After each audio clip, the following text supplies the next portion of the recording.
കരഞ്ഞു കരഞ്ഞു തീരുന്ന ഒരു ജീവിതമാണ് അവരുടെ. കുഞ്ഞാണ് കുവൈത്തിൽ നിന്നും.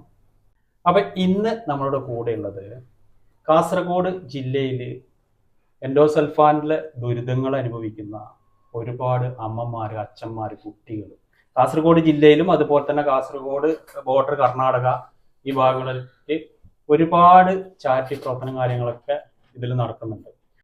കാസർഗോഡ് ജില്ലയിൽ തന്നെ എൻഡോസൾഫാനുമായി ബന്ധപ്പെട്ട് ഒരുപാട് സഹായങ്ങളൊക്കെ എത്തിച്ചു കൊടുക്കുന്ന അക്കര ഫൗണ്ടേഷന്റെ ചെയർമാൻ അബ്ദുൽ അസീസാണ് നമ്മുടെ കൂടെ ഉള്ളത്.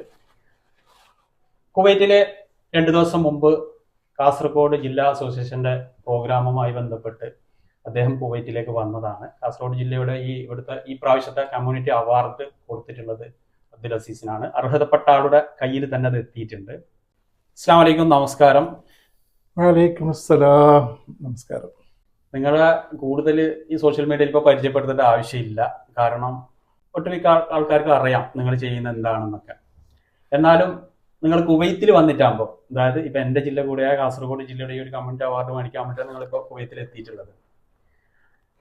ഈ എൻഡോസൾഫാനുമായി ബന്ധപ്പെട്ട് നിങ്ങൾ എത്ര വർഷമായി ഇതിൽ പ്രവർത്തിക്കുന്നുണ്ട് ചാരിറ്റിയുമായിട്ട്?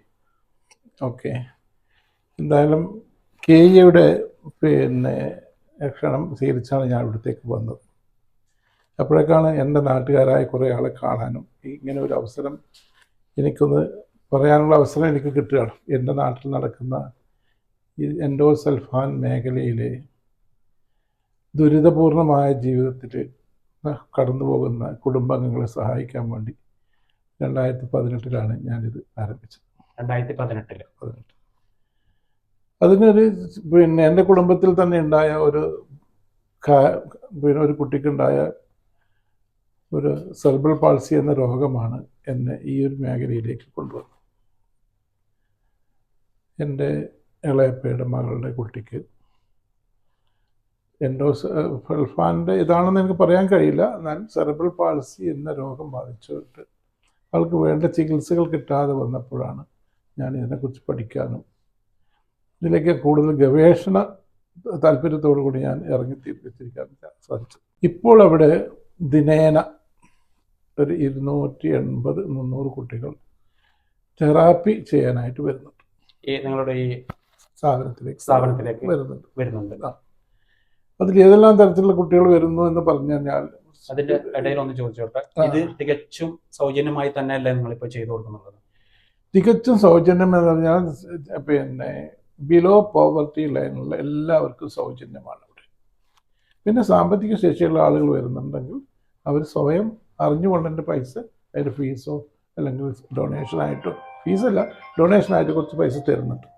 ബാക്കി സാമ്പത്തിക ശേഷിയില്ലാതെ ആര് വന്നാലും അവിടെ പരിപൂർണമായും ഫ്രീ ആയിട്ടാണ് നമ്മൾ ചെയ്തു കൊടുക്കുന്നത്. ഈ സ്ഥാപനത്തിലേക്ക് അവർ അറിഞ്ഞുകൊണ്ട് തന്നെ നിങ്ങൾക്ക് സഹായം ചെയ്തു തരുന്നുണ്ട്. സാമ്പത്തികമുള്ള ആളുകൾ സഹായം ചെയ്തു. ചില ആളുകൾ അവരുടെ കുട്ടിയുടെ ഇത് ഏറ്റെടുക്കുന്നത് കൂടാണ്ട് വേറെ കുട്ടികളെ കൂടി അവർ ഏറ്റെടുക്കുന്ന ആളുകൾ പോലും അവിടെ ഉണ്ട്.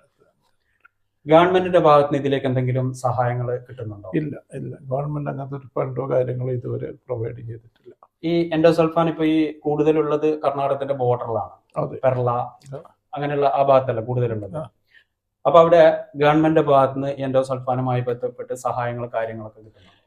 എൻഡോസൾഫാനുമായി പിന്നെ നോട്ട് ചെയ്ത കുറച്ച് കുടുംബങ്ങൾക്ക് ഗവൺമെന്റ് കോടതിയുടെ വിധിയിലൂടെ കുറച്ച് പൈസ കൊടുത്തിട്ടുണ്ട്. 5 ലക്ഷം രൂപ മറ്റും കൊടുത്തിട്ടുണ്ട്. അത് മാത്രമാണ്. ട്രീറ്റ്മെന്റുമായി ബന്ധപ്പെട്ട മുളിയാറിൽ ഇപ്പോൾ ഒരു സ്ഥാപനം തുടങ്ങിയിട്ടുണ്ട്. നമ്മുടെ സ്ഥാപനത്തിൽ നിന്ന് ഒരു 4-5 കിലോമീറ്റർ. അപ്പം അടുത്ത കാലത്ത് 10-15 കൊല്ലം തിരക്കട്ടിലിന് ശേഷം ഇപ്പം ഒരു 4-5 മാസമായിട്ട് തുടങ്ങിയിട്ടുണ്ട്. നിങ്ങൾ ഈ അക്കര ഫൗണ്ടേഷൻ എന്നുള്ള ഒരു സ്ഥാപനം ഈ ഒരു പേരിൽ വരാൻ എന്താണ് കാരണം?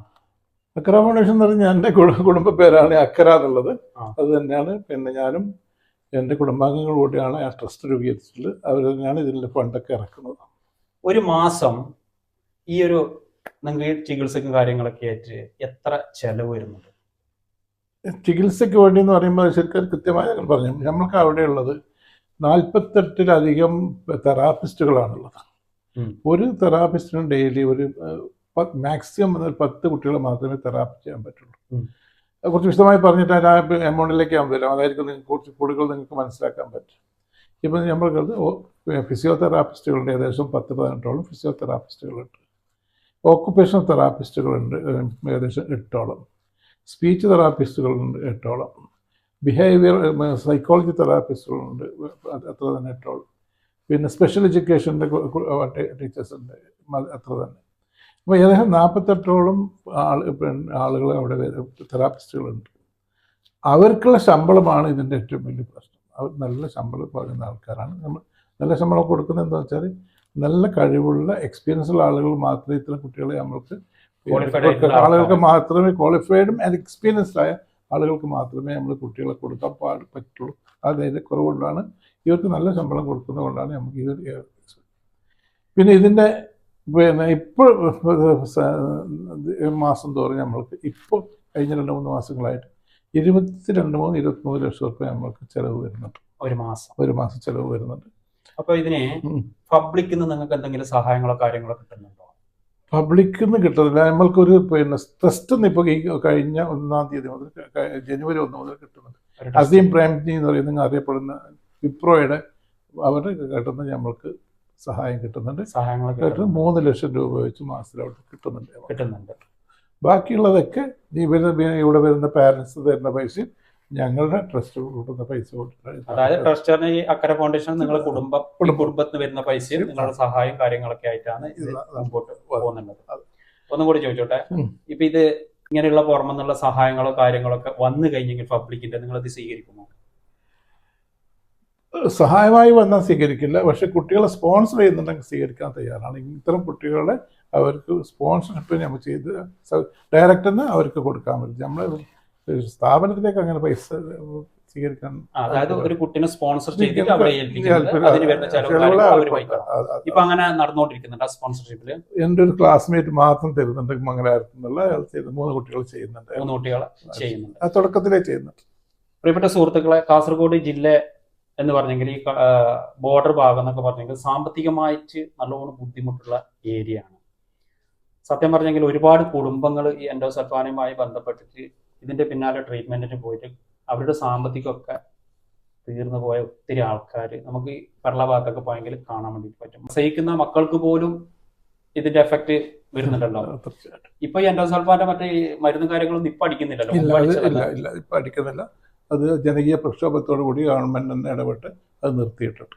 സത്യം പറഞ്ഞെങ്കിൽ ഈ ഹിരോഷിമയില് ആ ഒരു ബോംബ് ഇട്ടിട്ട് വർഷങ്ങളോളം അതിന്റെ എഫക്ട് ഉണ്ടായിട്ടില്ല. ആ ഒരു ഇതുപോലെ തന്നെയാണ് ഈ എൻഡോസൾഫാന്റെ തീർച്ചയായിട്ടും അത് പിന്നെ സാധാരണ ഒരു കുഞ്ഞ് ജനിക്കുമ്പോൾ എന്ന് പറയുമ്പോൾ ഒരു ഉപ്പയും ഉമ്മയും ജനിക്കുന്നു എന്നാണ് പറയാം. പക്ഷെ കുറച്ച് നാൾ കഴിയുമ്പോൾ കുട്ടി അനങ്ങാൻ കഴിയുന്നില്ല, അല്ലെങ്കിൽ മറ്റുള്ള കുട്ടികളെ പോലെ വളർച്ച മുരടിക്കുന്നു എന്നറിയുമ്പോൾ ആ കുടുംബത്തിൻ്റെ അവസ്ഥ നമ്മൾ ആലോചിച്ച് നോക്ക്. അവരെല്ലാം പൊതുജീവിതത്തിൽ നിന്ന് പിൻവലിയാണ് ചെയ്യുന്നത്. ആരോടും ഒന്നും പറയാണ്ട് അവരുടെ ദുഃഖങ്ങൾ മാത്രം കരഞ്ഞു തീരുന്ന ഒരു ജീവിതമാണ് അവർ. അവിടേക്കാണ് നമ്മൾക്ക് ചെറിയ രീതിയിൽ അവർക്ക് ഹെൽപ്പ് ചെയ്യാൻ പറ്റുന്നത്. അത് ഇനിയും ഒരുപാട് ആളുകൾക്ക് അതിൻ്റെ സഹായം ആവശ്യമുണ്ട് എന്ന് ഞങ്ങൾ തിരിച്ചറിയുന്നുണ്ട്. സത്യത്തിൽ ഇപ്പൊ കാസർഗോഡ് ഏത് മേഖലയിൽ വരെ ഈ എൻഡോസൾഫാന്റെ ദുരിതം അനുഭവിക്കുന്ന ആൾക്കാരുണ്ട്? അങ്ങനെ നമ്മൾ കറക്റ്റായിട്ട് നമ്മൾക്ക് ഇതൊരു എൻഡോസൾഫാൻ കൊണ്ട് മാത്രമാണ് ഇതെന്ന് പറഞ്ഞാൽ നമുക്ക് തീർത്ത് പറയാൻ കഴിയില്ല. എന്നുവെച്ചാൽ ലോകത്തിൻ്റെ വിവിധ ഭാഗങ്ങളിൽ ഈ രോഗങ്ങളുണ്ട്. കേരളത്തിൻ്റെ വിവിധ ഭാഗങ്ങളിൽ എൻഡോസൾഫാൻ ഉപയോഗിക്കാത്ത സ്ഥലങ്ങളുണ്ട്. പക്ഷേ ഇതൊന്നൊരു കാറ്റലിസ്റ്റായിട്ട് മാറിയിട്ടുണ്ടെന്ന്, അതായത് കൂടുതൽ ഇവിടെ കാണാൻ കാരണം എൻഡോസൾഫാൻ ആയിരിക്കും എന്ന് ആണ് ഞങ്ങൾ മനസ്സിലാക്കുന്നത്. എസ്വിആർ കോയത്തിന്റെ പ്രേക്ഷകരോട് നിങ്ങൾക്ക് ഇതുമായി ബന്ധപ്പെട്ട് എന്താണ് കൊടുക്കാനുള്ള ഒരു മെസ്സേജ് എന്ന് പറയുന്നത്, ഇത് ഓരോ നാടിലും പിന്നെ പ്രേക്ഷകർ എന്ന് പറയുമ്പം കേരളത്തിലുള്ള എല്ലാവരും ഇത് കാണുന്നുണ്ടാവും, കേൾക്കുന്നുണ്ടാവും ഞാൻ വിചാരിക്കും. കേരളത്തിൻ്റെ എല്ലാ ഭാഗങ്ങളിലും ഇത്തരം കുട്ടികളുണ്ട്. അപ്പം നിങ്ങളുടെ മണ്ഡലങ്ങളിൽ, നിങ്ങളുടെ ചുറ്റുപാടുകളിൽ ഇത്തരം കുട്ടികളെ കണ്ടെത്തുകയും ആ കുട്ടികളെയും ഈ കരഞ്ഞു തീരുന്ന ഈ മാതാപിതാക്കളെയും സഹായിക്കാനുള്ള സെൻറ്റേഴ്സ് ഓരോ സ്ഥലങ്ങളും പൊങ്ങി വന്നെങ്കിൽ മാത്രമേ ഇത്തരം കുട്ടികൾക്ക് ജീവിതം മുഴുവൻ ഒരു സഹായമായി നമ്മൾക്ക് എല്ലാവർക്കും വർത്തിക്കാൻ കഴിയുള്ളൂ.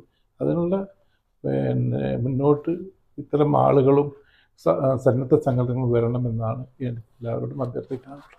ഒരു കുട്ടിക്ക് ഒരു മാസം എത്ര ഒരു ചെലവ് കൃത്യമായിട്ട് നിങ്ങൾക്ക് അത് പറയാൻ പറ്റുമോ? എങ്ങനെയാണ് അത് ഒരു കുട്ടിക്ക് ചിലപ്പോൾ ഫിസിയോതെറാപ്പി മാത്രമേ വേണ്ടി വരത്തുള്ളൂ എങ്കിൽ ഒരു കൊല്ലത്തിന് 25,000 രൂപ വേണ്ടി വരുള്ളൂ ഒരു വർഷത്തേക്ക്? ഒരു വർഷത്തേക്ക്. അതേസമയത്ത് ആ കുട്ടിക്ക് മൾട്ടിപ്പിൾ ആയിട്ട് ഫിസിയോതെറാപ്പി വേണം, സ്പീച്ച് തെറാപ്പി വേണം, ഒക്കുപേഷൻ തെറാപ്പി വേണം, ബിഹേവിയർ തെറാപ്പി വേണം, ഇതൊക്കെ വരുമ്പോഴാണ് കുറച്ച് പൈസ കൂടുന്നത്. എന്നാൽ പോലും ഒരു കൊല്ലത്തേക്ക് ഒരു 1 ലക്ഷം 1.25 ലക്ഷം കൊണ്ട് ആ കുട്ടിയുടെ ഒരു കൊല്ലത്തേക്കുള്ളത് നമുക്ക് കവർ ചെയ്യാൻ പറ്റും. എല്ലാം മൾട്ടിപ്പിൾ ഇത് വരുന്നുണ്ടെങ്കിൽ, ഇല്ലെങ്കിൽ ചെറിയ പൈസക്കാവും. ഞാൻ കുട്ടികളിത് മാത്രം പറയില്ല, ആ ഫാമിലിയിലേക്ക് ഒരു കുട്ടി ജനിക്കുമ്പോൾ ആ ഫാമിലിയാണ് തകർന്നു പോകുന്നത്. ആ ഫാമിലിയിലേക്ക് നമ്മൾ സ്നേഹത്തോടു കൂടി ഭക്ഷണമായിട്ടല്ല പറയുന്നത്, അവർക്കൊന്ന് ചേർത്ത് പിടിക്കാൻ നമ്മൾക്ക് എല്ലാവർക്കും കഴിയും. ആ കുടുംബത്തെ ചേർത്ത് പിടിക്കലാണ് എല്ലാവരുടെയും ആവശ്യം. അപ്പോൾ വീഡിയോ കാണുന്ന ആർക്കെങ്കിലും ഒരു കുട്ടീനെങ്കിലും സ്പോൺസർ ചെയ്യാൻ വേണ്ടി പറ്റുന്നുണ്ടെങ്കിൽ ഇതിൻ്റെ ഡീറ്റെയിൽസും കാര്യങ്ങളൊക്കെ കമൻറ്റ് ബോക്സിൽ നമ്പറും കാര്യങ്ങളൊക്കെ കൊടുക്കുന്നുണ്ട്. ഒരുപാട് നന്ദി. ഇനിയും ഒരുപാട് ഇതുപോലുള്ള നല്ല നല്ല പ്രവർത്തനങ്ങൾ ചെയ്യട്ടെ എന്ന് ആശംസിക്കുന്നു. അസ്സലാമു അലൈക്കും. നമസ്കാരം.